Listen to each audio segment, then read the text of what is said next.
everybody, this is FlowBradley.com. I hope you're doing incredible. It's Transformation Tuesday. It's a beautiful day. I'm actually in my car, not hiding from my kids, but I had an appointment that got canceled because of an emergency, and I'm headed to my next appointment, and I thought I'd shoot a video today. And what's my topic?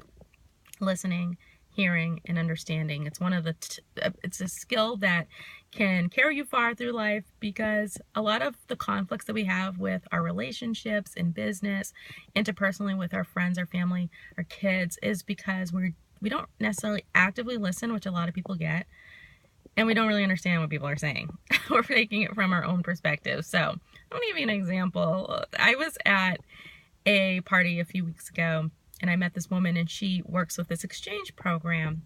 It's an international professional exchange program, and people like Margaret Thatcher from, the Prime Minister over across the pond in England, she was part of this program. So they have really high profile type people before they actually get to their particular political positions, but they're really groomed, and they do this international exchange program, and it's actually located here in Atlanta. It's pretty neat. Anyway, I asked her, hey, who's one of the wackiest type people that you've ever picked up? And she said, well, actually, we had this woman, and I want to say she was from Russia, not that that matters, but she kept asking, is it okay if I don't have panties on?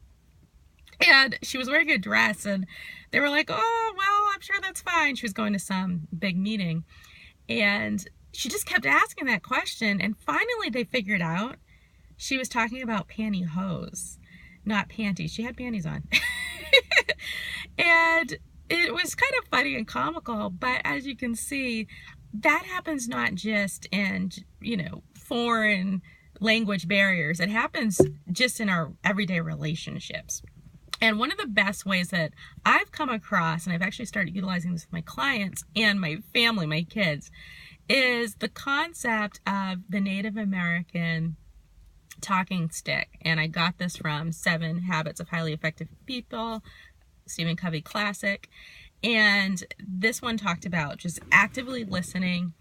And what the Native Americans do is, when it's ever your turn to speak, you get this talking stick. I want to call it a walking stick. And when the next person has the stick, 1, everybody else is silent, and 2, you can't agree with or rebut what that person says. You can only repeat it back to them to make sure you really understand.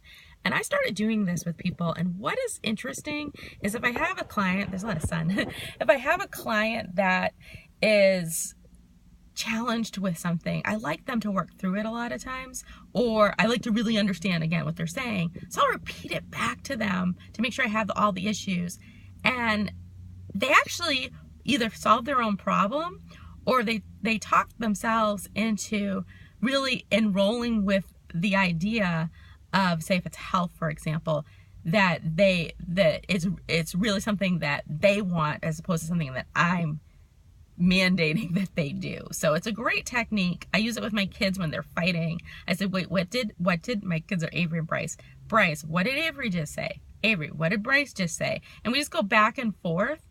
And that really enables everybody to just seek understanding. One of the most powerful things that people want in life is to be heard, to be seen, and to matter. And knowing and seeking to understand is just so very, very critical, and giving that really just human need and driver that people really desire in their lives. So I hope this tip helped. Definitely share what you're taking away. How do you listen? How do you hear? How do you really listen and hear? Give me some of your takeaways or some of your golden nuggets in the comments below. And until next time, remember to embrace the beauty of your life journey. This is Flo of FlowBradley.com. And we'll talk to you soon.